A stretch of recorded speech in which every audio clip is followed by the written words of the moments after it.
Hey everyone, I'm Grant, the Rusty Autoholic guy, and welcome back to the channel. This is going to be just kind of a one-take update on everything that's going on with the channel.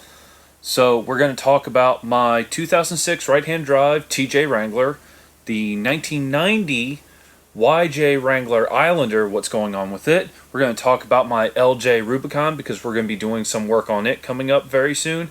And finally, I'm going to touch base on my 2006 Jeep Commander, which has turned out to be way more popular on my channel than I would have initially expected. So anyway, let's first start off with the orange Wrangler. I'm still waiting on parts. I have gotten some more parts in. I am still waiting for the transmission to transfer case adapter.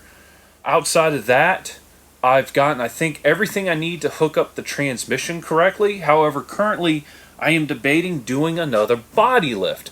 Currently has an 1.25" body lift. I did that so basically I would have a flat tummy when I was using the AW4 automatic, and with the Ford 6R80 6-speed automatic, it hangs down just barely below the frame rails, and it's really close to the tub as well. So I'm debating going from an 1.25" body lift to an 1.5". So that's something I'm currently considering. But outside of that, on this thing, I'm still waiting on parts. Now, on to the 1990 YJ Wrangler Islander. Right now, we're actually waiting parts for the carburetor. We had put on a Holley 390 CFM carburetor, but hold on a sec. Okay. It is this. Now, this is a Holley 600 CFM carburetor with vacuum secondaries. Now, as this carburetor sits right now, this is way too big for the 4.2 liter on the 1990 Wrangler. However, there is a kit online from 12bolt.com that converts this 4-barrel into a 3-barrel carburetor, which is really interesting. And from everything I've read, that really should allow this carburetor to let that 4.2 liter run as good as humanly possible. Now, on 12bolt.com, this was actually a kit originally designed for the Chevy inline 6-cylinder motors, but the principle still applies to the 4.2 liter engines and the Wranglers. So what it does is it disables one of the primaries, so instead of having 300 CFM of airflow for when the secondaries aren't open, you reduce that from 300 CFM to 150 CFM, which is about ideal for that 4.2 liter. So that would be good for idle, cruising speed, and low RPM. But when you really romp down on it and the engine really starts pulling a lot of vacuum, it'll open up the secondaries and supply more fuel to it.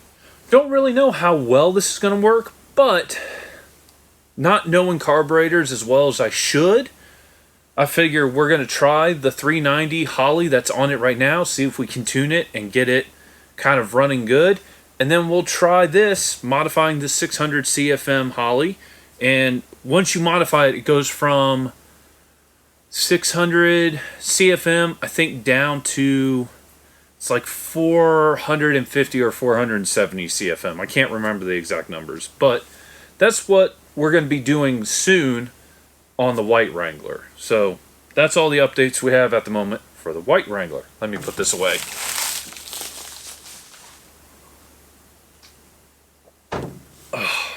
So good. So next is my 2005 Wrangler Unlimited Rubicon, my LJ.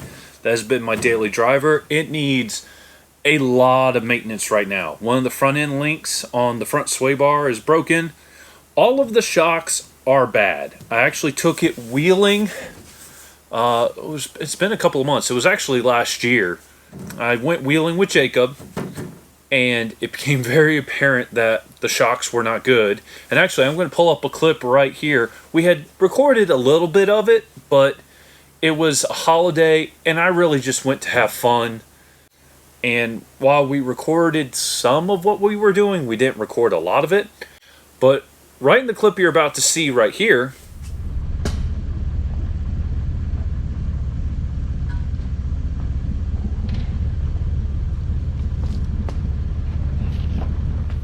the tail end of the Rubicon came down hard, and it pretty much destroyed that rear shock on impact. And again, those are factory shocks. The Jeep now has, I believe, 153,000 miles on it. So I ordered new shocks this week. They are Fox 2.0. I believe it's IPS or IFS shocks. I know a lot of people recommend Rancho shocks or Monroe, or there's a whole bunch of them. I've run the Ranchos before. I love them. I've run the Monroe before. Love them. I want to run something different to see if I can get a really good ride out of the LJ. It's my daily driver right now. It's what I use to transport my family around.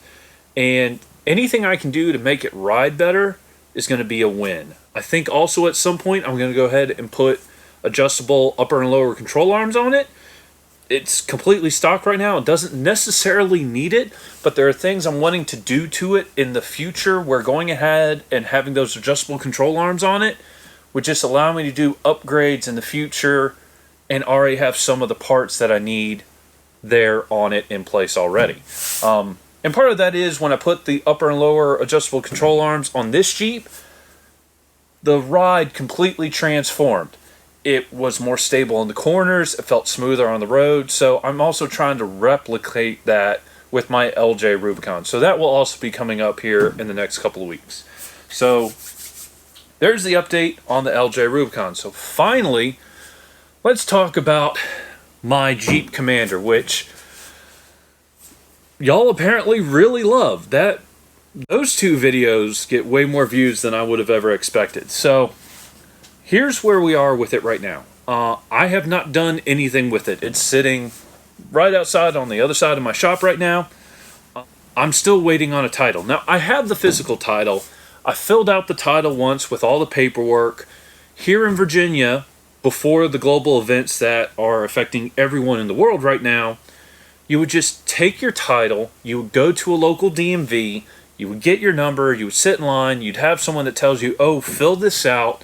They would highlight everything, you'd fill it all out, you get your number called, you go up, you hand them all the paperwork, your license, the money for the taxes and the fees and all that, and you are on your way with a new title. Well, because of current global events, they're no longer doing that. So I've already filled out the title. I've already mailed in the title to Virginia DMV once, and I had it sent back to me because I missed something on the title and I forgot to check one box. So I've done it again. I've mailed it off again. The delay there is the first time I sent it off, it took almost a month to get it back. So I don't want to spend any money on the Commander until I have a physical title in hand. But outside of the title stuff, I'm 50-50 on what I'm going to do right now. I have found a place pretty close by to me that sells rebuilt Hemi engines that fixes the issue, which I have confirmed it dropped a valve. That's why the engine is locked up right now. And it dropped the valve because I overheated it getting off the highway. Again, the reason why that engine failed ultimately was my fault. If I had just left it on the side of the road, it could have been probably fixed just replacing the head gaskets. Initially, when I first put out that video, when I first looked into it, I was just going to buy the engine. I could buy the engine with warranty for something like $2,400 or $2,500, which is a lot of money, but I could rebuild the engine. I've rebuilt engines before, but I don't consider myself an engine builder. And not knowing Hemis at all, I'd rather pay the money to someone that has a guarantee on the motor and knows how to fix all the inherent flaws with the motor as well.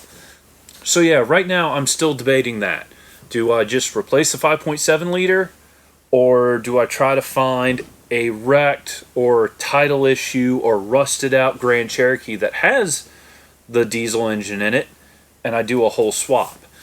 The nice thing is, if I went with the company that's about an hour from me, I wouldn't necessarily be doing any of the work on the channel because I would pay them for the motor and I would pay them to install it, and I could have my Commander back probably in a week or 2 weeks. It would be the quickest way to get the Commander back up and running on the road.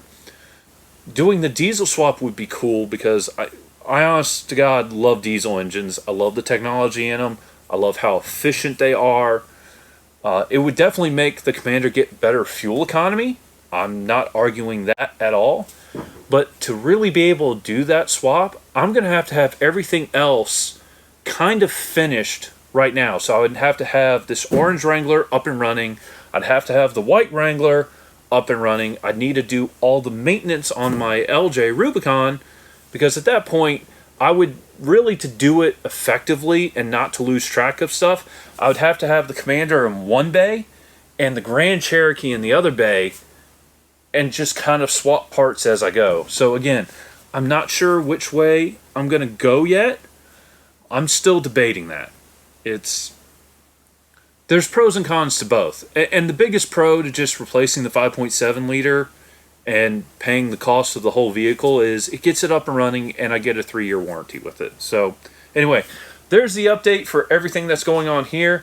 Outside of all the vehicles, the only other update I kind of have is once the orange Wrangler is done, and especially once the orange Wrangler and the white Wrangler are up and running, and the white Wrangler, we're not doing anything crazy to, so that one's not going to take nearly as long. I'm really going to try to have less and less shop videos. I've been building this Jeep now going on 3 years. I thought this was going to take 6 months to 18 months max. Took way longer than that. But everything I've done to it, I've absolutely loved. And at this point, I want out of the shop. So we're going to kind of be moving out of the shop and doing more stuff on the road and on trails. And I really just want to take this orange Wrangler out and see what it can do. And I kind of want to see what breaks, as weird as that sounds. So we're going to start close to home, take it on trails, and just constantly take it out further and further just to see what this little TJ can do. So that's the plan for the channel going forward after the next couple of months. But yeah, if you have any questions, please leave a comment down below. Depending on the questions, I'll do another video like this, probably either a week or 2 weeks from now, to answer all of y'all's questions. But hey, it's YouTube. You know what to do. Take out more than you bring. Tread lightly. And I'll see you again very soon. Goodbye.